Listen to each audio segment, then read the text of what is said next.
lupin is looking so beautiful. It's the Russell mix.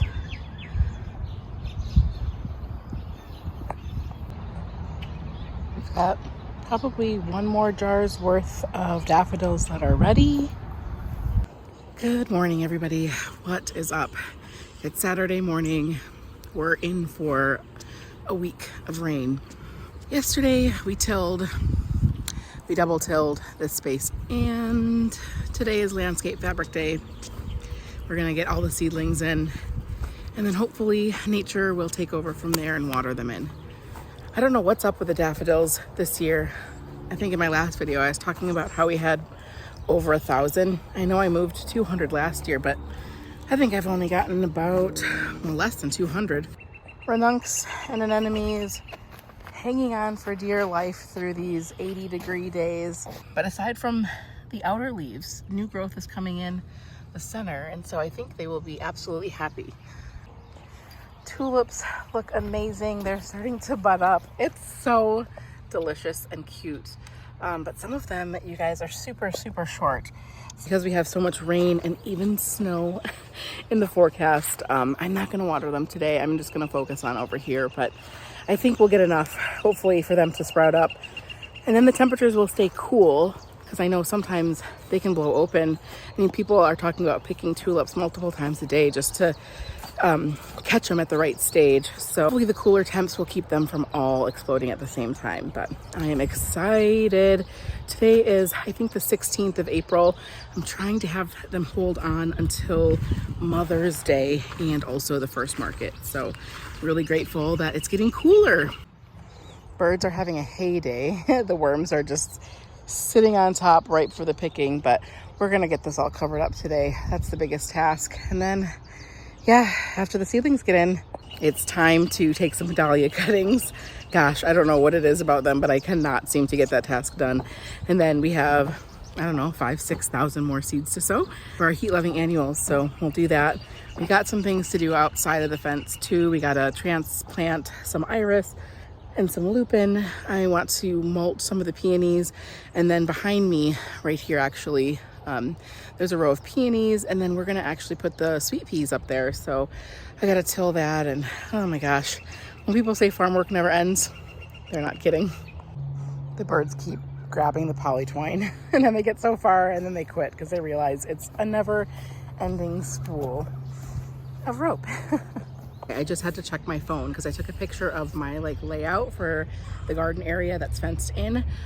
I think I have 3 pieces of fabric that are 12 by 12 spacing and 6 pieces that are 9 by 9, but almost everything inside the fencing is actually 9 by 9. So I'm gonna have to take some time and roll out some landscape fabric and burn some new holes.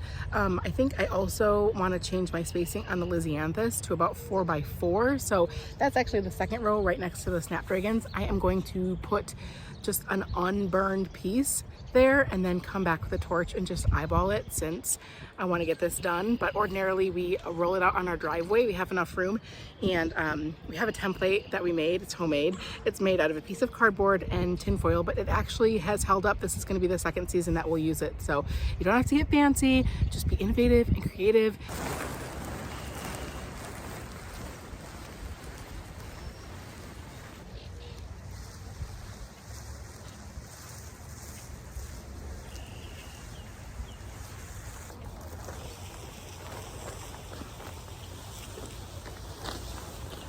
If you guys take the time to fold up your landscape fabric really nice at the end of the year, you can actually pull it out all by yourself, and it's really, really handy. So I've got probably 12 inches of overlap. That's not how I would ordinarily do it. I'd probably get a little bit more space because these can get tight, especially when you get the bigger plants like, celosia and zinnia. But I'm gonna do it this way this year because I wanna get as many rows in here as I possibly can.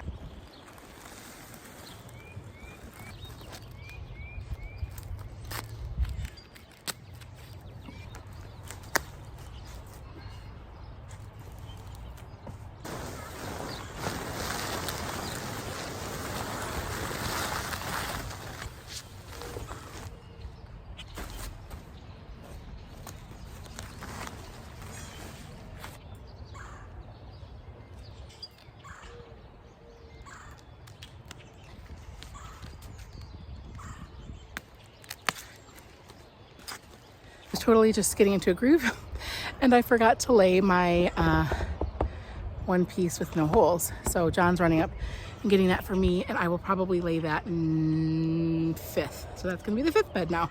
That's okay. I was curious as to how many steps I take on days like this.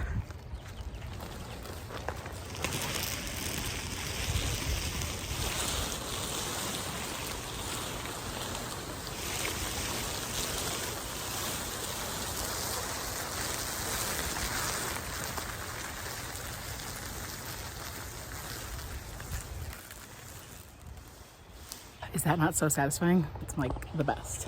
Here comes John with the landscape fabric. No, I'll go get it.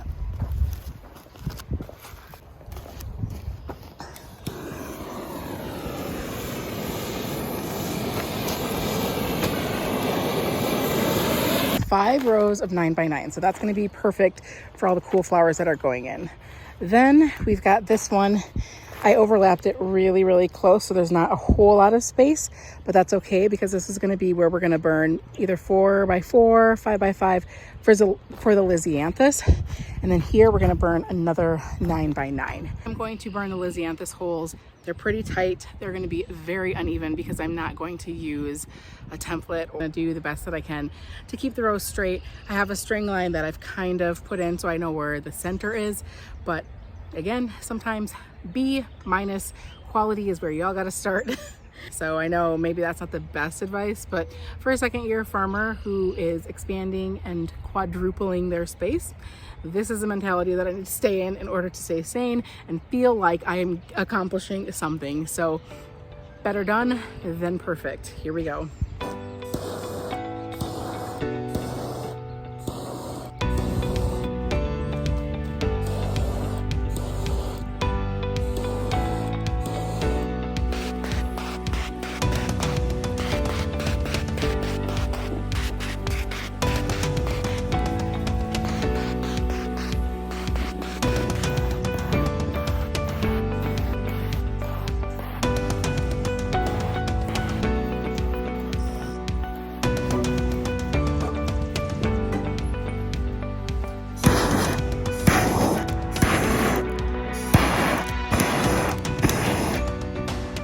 We came into a little dilemma here because there is a 3-foot gap.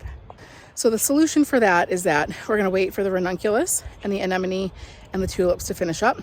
We'll pull this bed, we'll probably re-till it, and then there'll be room to put rows 8 and row 9.